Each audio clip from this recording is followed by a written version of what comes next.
What's up, guys? Orcus here, and today we got another video. Today we're gonna be capping off the 2025 NASCAR Cup Series season, and it was an interesting one, that's for sure.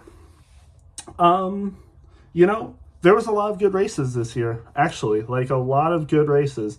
I was very pleased with this season. I don't think the highs got as high as the 2024 season, perhaps, with the three wide finish at Atlanta, the .001 second win with Kyle Larson over Chris Buescher at Kansas. Some great races in the playoffs too. The Homestead race, I remember, was really good. But again, I don't think this season reached as many highs as 2024, but this season was still definitely pretty good, and I was definitely very pleased with what we got for a season.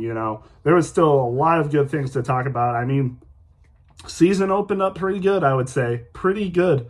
You had the Daytona 500 to start off, President Trump in attendance. I mean, that's, no matter what your political beliefs are, I think that's pretty cool that a president comes to the Daytona 500 and he gave this. Did he give the start of command? I can't remember.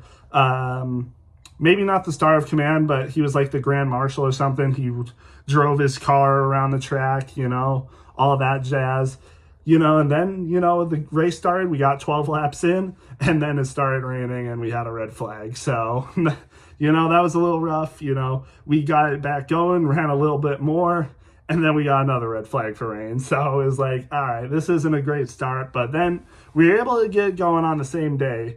That's good for NASCAR at this rate. Daytona 500 and so many other races, I feel, has just been cursed with rain. And the crazy thing is, it wasn't really like this until like recently. Like there was like a 50-year point or something where the Daytona 500 wasn't delayed or like postponed by rain or something like that. And now it just seems like it happens every year. So, but we were able to get the race going. It was pretty good. I'd say the race was pretty good. I'm pretty lenient when it comes to Daytona 500s. I gave it like a A-tier race, like an A-, not a B. I think actually I probably gave last year's Daytona 500 a B. So this year's Daytona 500 was a little bit better, I guess, in my opinion. William Byron with the end gets the win on a last lap crash. 2 years in a row wins the Daytona 500. That's great for him, Pretty good stuff there. And then we go from Daytona to Atlanta, 2 drafting tracks in a row. And this was a pretty good one too. Better than the Daytona 500. Atlanta always comes through. Atlanta's such a good track, It's probably been the best drafting track out of Daytona and Talladega. I've noticed a pattern though. The Daytona summer races are normally actually really good, like better than the Daytona 500 mostly. But it's just that, you expect the Daytona 500 to, be an amazing race. Like it's the Super Bowl of NASCAR, and you kind of expect it to be a really good game or a really good race. And, I think it does kind of underperform expectations. Even this year's one still kind of underperforms. It's not as good as you would hope. But Atlanta definitely, if people didn't like the Daytona race, they definitely liked the Atlanta race. So Atlanta race was really good. Christopher Bell wins it under caution with in the final lap. They were 3 wide at one point. Imagine the finish if we stayed green or if a caution didn't happen. You had Hocevar, I think it was Larson and Christopher Bell, 3 wide, even though I think the finish was technically 3 wide. They were 3 wide when the caution flag happened, but Christopher Bell was clearly in the lead, so gets the win there. That was an amazing race. You had Coda, arguably, I would probably say it's a top 10 race, which is actually kind of crazy to say. Coda, Circuit of the Americas, a top 10 race, possibly top 5 race of the year. Coda was an amazing race. You had Kyle Busch up front, Shane Van Gisbergen, Christopher Bell, and it was such a good battle for the win. Kyle Busch actually looked like he had a chance to win the race, and Christopher Bell got up there and he made it a fight, and he raced cleanly. He raced fairly. There was I think it was a 2024 race where at Circuit of the Americas where Kyle Busch didn't like the way he was raced by Christopher Bell. And Christopher Bell kind of made it up here, raced him hard, but didn't race him dirty. Didn't, clean him out or anything. Passed him fair and square at the end and won the race. So 2 wins in a row for Christopher Bell. And then we get to Phoenix, a crazy finish, by the way. I think, him and Denny Hamlin were side by side for the win. And Christopher Bell wins another race. 3 races in a row to start the season. A great start for Christopher Bell. Wins 3 races in a row. And then he kind of died down a little bit. We're going to get to the standings of the drivers too. Look at, their stats and stuff, their wins and stuff like that. But Christopher Bell, man, what a great start for him. 3 wins in a row. It was looking to be a dominant season. Wins at a drafting track, wins at a road course, and wins at a normal oval, which I'm pretty sure Phoenix is basically a mile. So, Christopher Bell off to a great start. And that finish over Denny Hamlin was great. But, kind of quieted down there. And then we get to Las Vegas, Josh Berry's first win.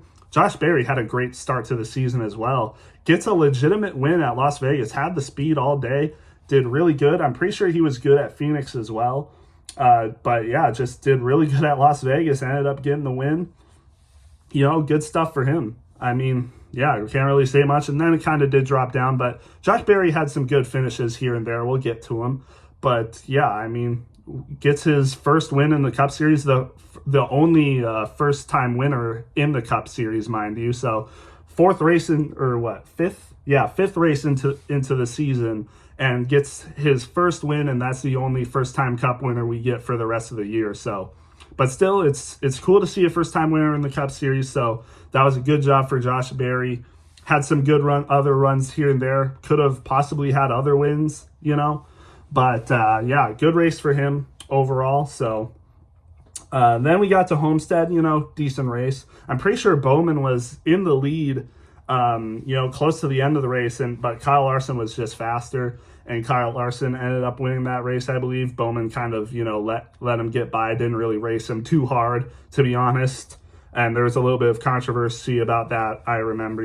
If you're Bowman, hey, come on, man. You're racing for a win here, Everyone's saying you're the worst driver at Team Hendrick. Well, you should prove them wrong. But no, Larson did pass him fair and square there. I do think Bowman did give it to him a little bit easy, but Kyle Larson to Homestead, he's just another animal. Gets his first win of the year there. So great job for him. And as I've been saying, this season was pretty good, honestly. Already, Daytona, Atlanta, and COTA were all good races, in my opinion. I gave them all A-tier races.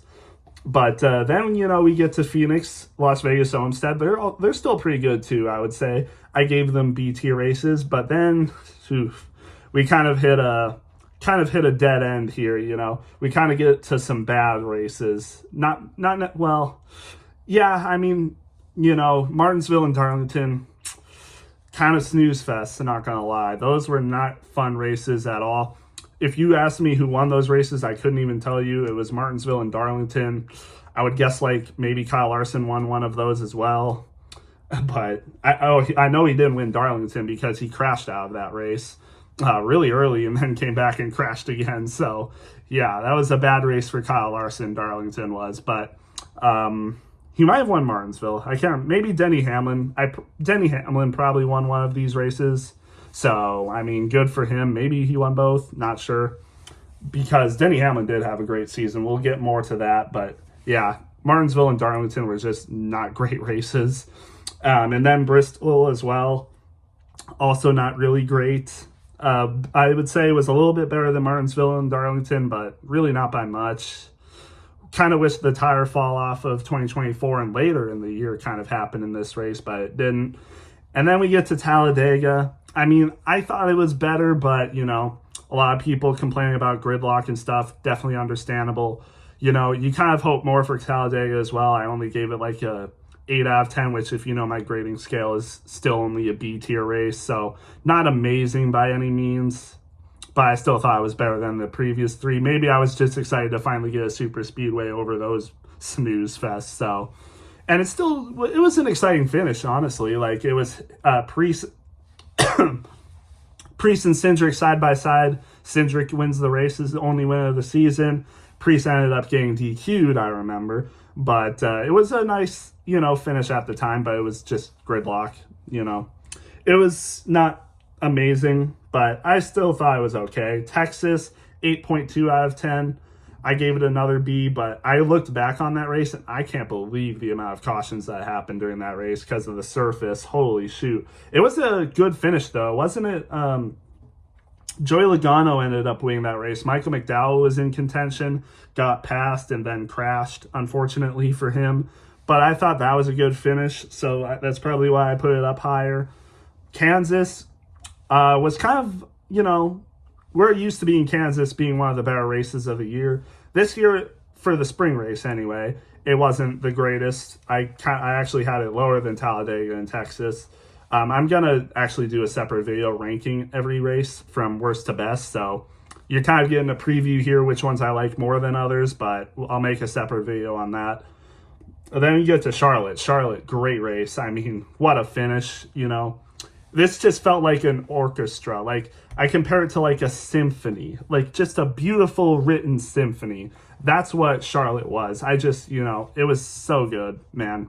What finally, after, some kind of mid races, some kind of bad races, average races, we finally get a banger of a race in Charlotte. And man, that was a really good race in my opinion. Ross Chastain getting the win over Byron. It was him, Byron, and Hamlin going toe to toe for the lead. Such a good race. And then we get to Nashville, kind of a letdown. This is when Prime stepped into the booth, by the way. I think I forgot I didn't put the All-Star race on here. I guess I kind of didn't include the exhibition races like Bowman Gray and the All-Star race, but, it's whatever. No one, I don't think anyone's going to be too mad at me for that. But the All-Star race happened after Kansas, I believe, and then we had Charlotte, which is when TNT came into the booth over Fox, and Prime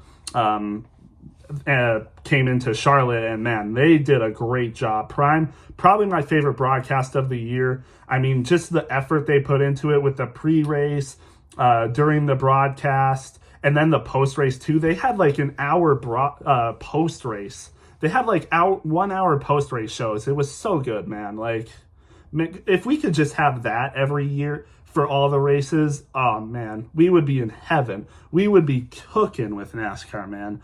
But, they did their thing.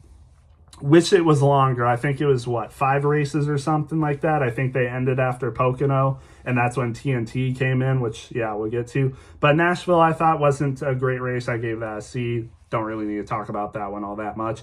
Blaney won that one. I think got his first win of the year, actually, at Nashville. And, a lot of people were kind of surprised it kind of came that late, especially when his 2 teammates got wins over him, including Josh Berry, the satellite driver with the Wood brothers, very closely aligned with Penske.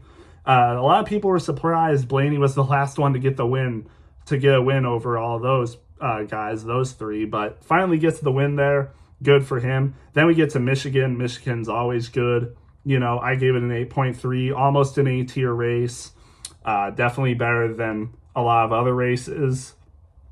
Besides, I think, was it like the 5th best race at this point, if I'm looking at correctly? 5th best race at this point. So yeah, Michigan always delivers. It's always a good race. I feel Next Gen Era has been treating Michigan really well, which is kind of shocking considering a lot of other tracks that are like very, like long tracks like Pocono and Indianapolis. They haven't always put on an amazing show. And I'll admit, I'll get to it right now, even though Chase Briscoe won Pocono and I gave it an A-tier race. If I wasn't a Chase Briscoe fan, I probably wouldn't have ranked it as high as an A-tier.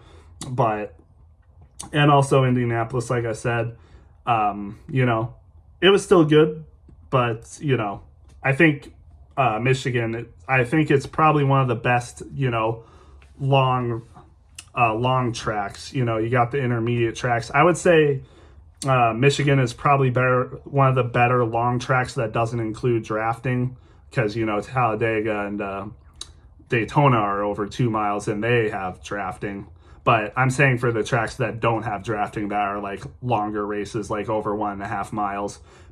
Michigan always, puts on a good race. I really enjoyed it. And I'm pretty sure Denny Hamlin ended up winning that one, which was nice for him. And then we got to Mexico City. Mexico City was, I'm pretty sure, it was the first points paying race in Cup Series history for NASCAR, if I'm not mistaken. If I'm correct on that, let me know. I can't remember, but I'm pretty sure that is true. It's the first points paying race for a Cup Series season. So that was pretty cool to see.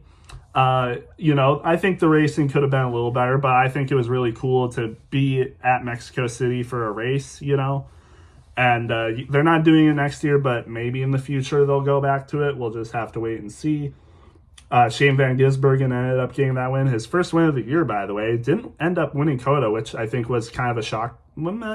Maybe it wasn't a shock, but now people are like, oh yeah, SVG, yeah, he's here. He's going to dominate the road courses, and he won by over 16 seconds at Mexico City. Just crazy. But, I think that was still a pretty fun race, all things considered. It did drag a little bit, especially with Shane Van Gisbergen being 16 seconds ahead. But it was pretty good racing for the rest of the pack, I think. And then he got to Pocono. My boy Chase Briscoe gets it done. First win of the year, first win at Joe Gibbs Racing. Fuel mileage racing was crazy at the end, though. And, it does leave something to be said about, him being able to aero block like that when he's running on fumes. About to run out of gas. He's 50% throttle or something while in the lead, and he's still able to hold off Denny Hamlin, who's going 100%. But hey, he got it done. I don't, people will say what they say about the race. I'm not saying I disagree, but Chase Briscoe won, and that's all I cared about. Good job for him. Then you got to Chicago, another decent Chicago race. Shane Van Gisbergen wins again, no surprise. And then we got to Sonoma, another Shane Van Gisbergen win. Sonoma is one of the OG road courses, been around for a long time. You'd think the veterans of NASCAR would have had it figured out, maybe had something to say to defend it from Shane, but no, Shane just dominated. I think it was a lot closer than some of the other road course races. Like Briscoe was behind him by I think less than 2 seconds, which is actually impressive compared to the other road course races that were dominated by Shane. But yeah, he still got it done. So hey, and led every laps, or all the laps that he was not on strategy for. So I mean, yeah, just good job for him. And then we got to Dover. Not a great race. First C-tier race that I have since Nashville. So yeah, it was not that great. One of the worst races of the year, actually. So a little unfortunate there. But then we pick it back up a little bit. Indianapolis, like I said, doesn't produce, I would say, as good of racing as Michigan for a long track, but still, it was pretty cool. Bubba Wallace gets the win, finally locks himself into the playoffs, finally gets a win in the regular season for the Cup Series, so good job for him. Iowa, I was at Iowa, actually. If you haven't checked out my experience at Iowa, go check that out. I didn't actually have footage of me at the race, but I, obviously made a commentary about my experience there. Definitely one of the best experiences I've had in my life. So if you want, you can go check that out. It'll be down there somewhere in my videos, my experience at Iowa. So yeah, that was really fun though. I really enjoyed that. And, I think, being there in person kind of enhanced my experience of the race. I gave it an A-tier race, but from what I saw, a lot of people didn't think it was amazing. I still thought it was good, but yeah. And then we got Watkins Glen, again, another road course that's been around for a while, dominated by Shane Van Gisbergen again.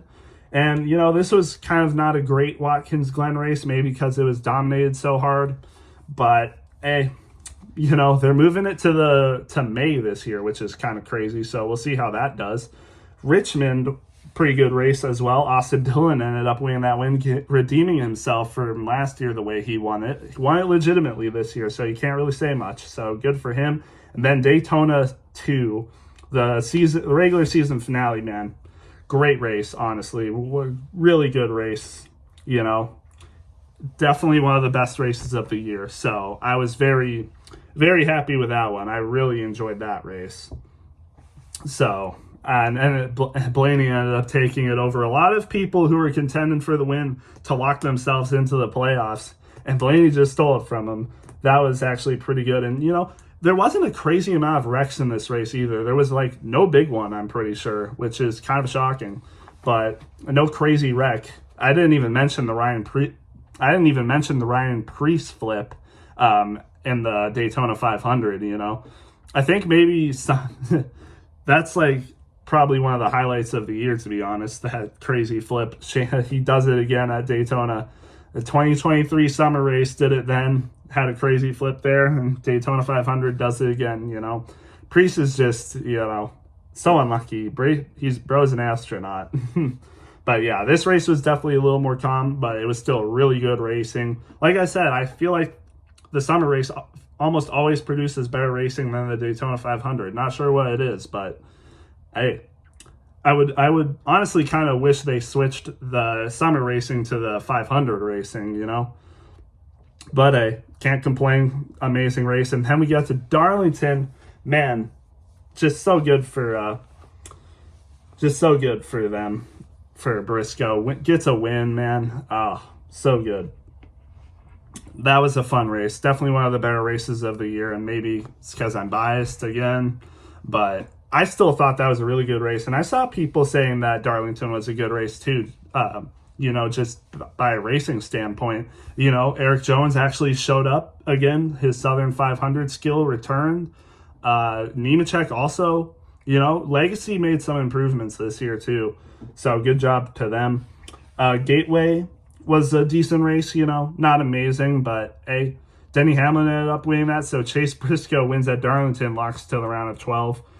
Denny Hamlin wins Gateway, gets into the round of 12. And then, Christopher Bell, how about it? JGR sweep in the round of 16. And Bristol 2 was also an amazing race. The tire wear came back. It was such good racing, man. And Christopher Bell ended up having it at the end. Brad had something to say about it.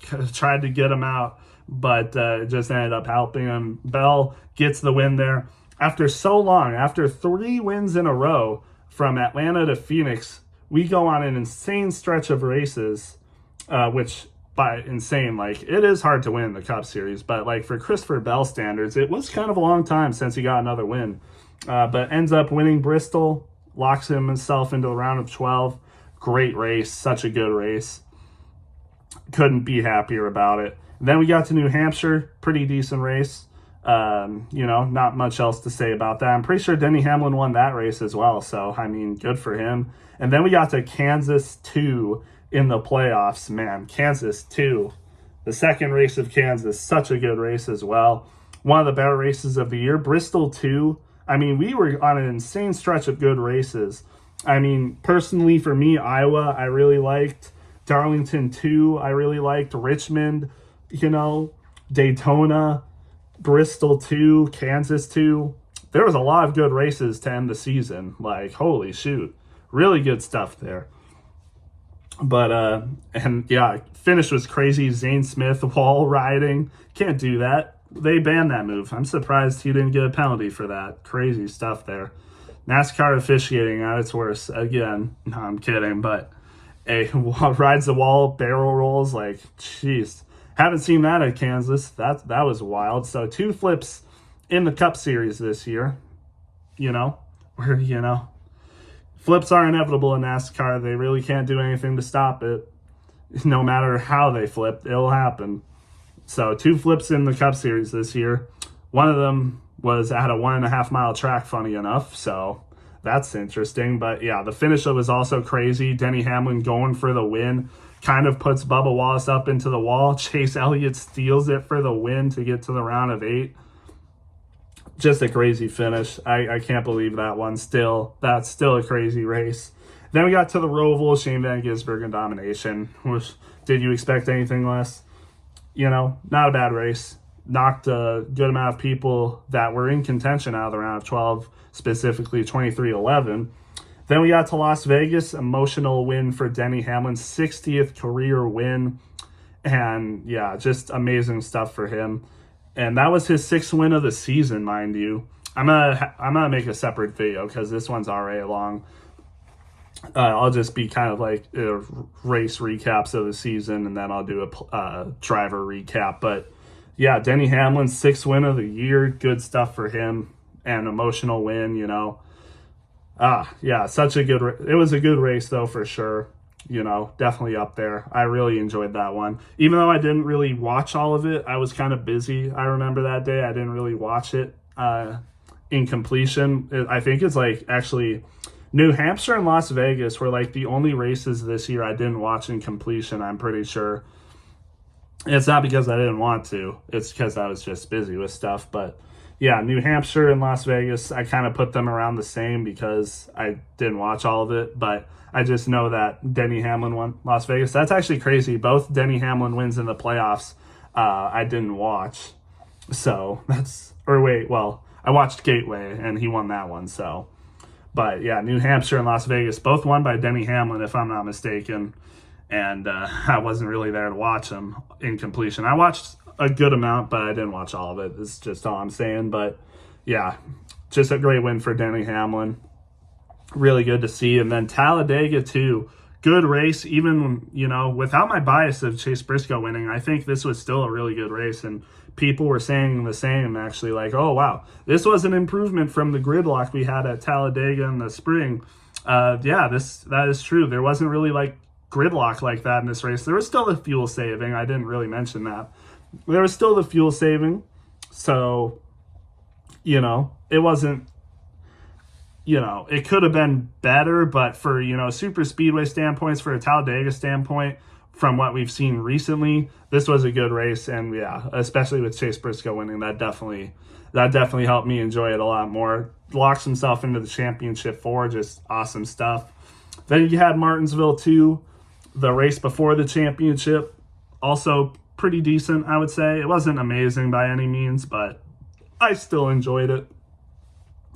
Byron locks in, actually gets into the championship 4, wins, had probably the best car all day, so you can't say he lucked into it, and beats Ryan Blaney for it. Ryan Blaney and Joey Logano didn't make the championship 4, which is actually kind of crazy to say. Everyone would have thought Blaney was a lock to win that race, but hey, he finished 2nd, though. So, I mean, weren't too far off, but Byron just had the better car, I guess, and was able to get that win. So, good job for him. And then the championship race at Phoenix, I think you all know how that went down. Other than what happened, I think that was still a pretty good race, too. So, can't really say too much about it, because I already covered it just recently a lot, and I'm going to be talking about it a lot more when I do a driver recap. So, But yeah, this was a good race for sure as well. To end the season, I would say pretty good. This season in general was also, really good in general. I would say, again, didn't reach as many highs as 2024 did, but I would say for the most part it was pretty consistent. Other than a few bad races, some kind of mid races, a lot of it was actually pretty decent, pretty good. Good to really good, I actually had a decent amount of races that were 9 out of 10, above a 9 out of 10 or right at a 9 out of 10. There was some that were right there, close to being a 9 out of 10 race. I didn't have any 10 out of 10 races. It's kind of hard to do that, to be fair. But just really good races this year. I'm not sure if it is better than 2024. But this was definitely a really good year for NASCAR, despite what people say about the playoff system and, the next-gen car being bad. I think this was a good year for the most part. They just need to figure some things out on the short tracks. And to be fair, to their credit, I think they did that towards the end of the year. Like, Martinsville in the playoffs was a good race, Bristol was a good race. Darlington was a good race. Richmond was a good race. I think Iowa was a good race for the most part.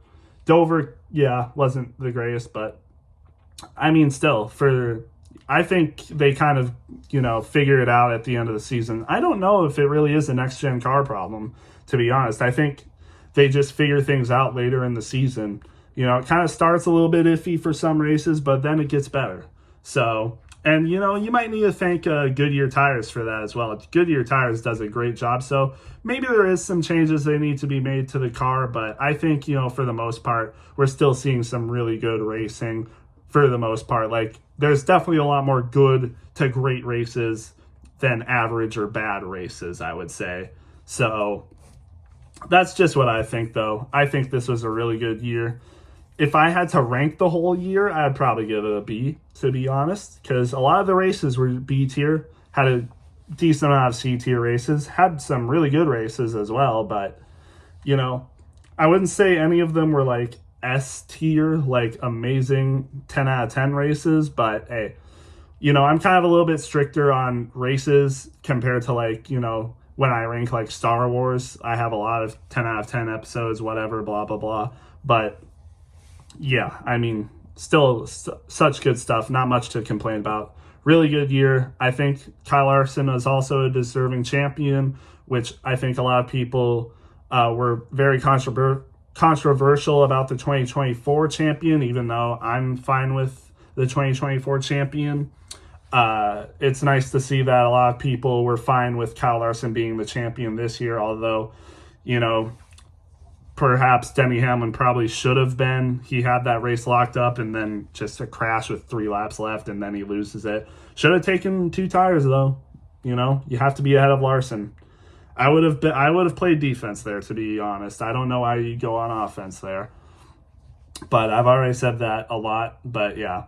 Again, I thought this was a really good year for NASCAR. A lot of excitement. And I can't wait for 2026. And, had some changes as well. Suarez is actually going to Spire, have some crew chief changes. Like I said, Suarez going to Spire, going to be driving the number 7, kicks Justin Haley out of that seat. Haley's now going to be driving for the Ram truck, so at least he's not out of NASCAR, which I think he deserves to stay in NASCAR. I think he's proven what he can do when he was in the Xfinity Series, So I'm excited to see what he does with Ram trucks. I'm excited to see what Suarez does with Spire. Hopefully he can pick up, because he didn't have a great season, but we'll get to the drivers in a different video. But yeah, I mean, good stuff for that. And then obviously we know Connor Zilisch coming to the Cup Series next year. Shane Van Gisbergen, who is driving the 88, Shane Van Gisbergen will drive the 97 next year, and Zilisch will drive the 88 car. So exciting to see what Connor Zilisch will do. I know I don't really talk about the lower series as much, but Zilisch just had an amazing season. The only thing he missed out on was winning the championship. And, there's, because of this alone, well, I think there was already talks that they were obviously going to change the format before the championship race. So it's like, man, Connor Zilisch probably deserved to be the champion. But, that's just kind of how the playoff system works.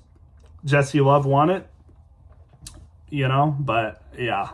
I could definitely see why a lot of fans would be pissed about Zilisch not winning the championship for the Xfinity Series this year, which now, by the way, is going to be the O'Reilly Auto Parts Series next year.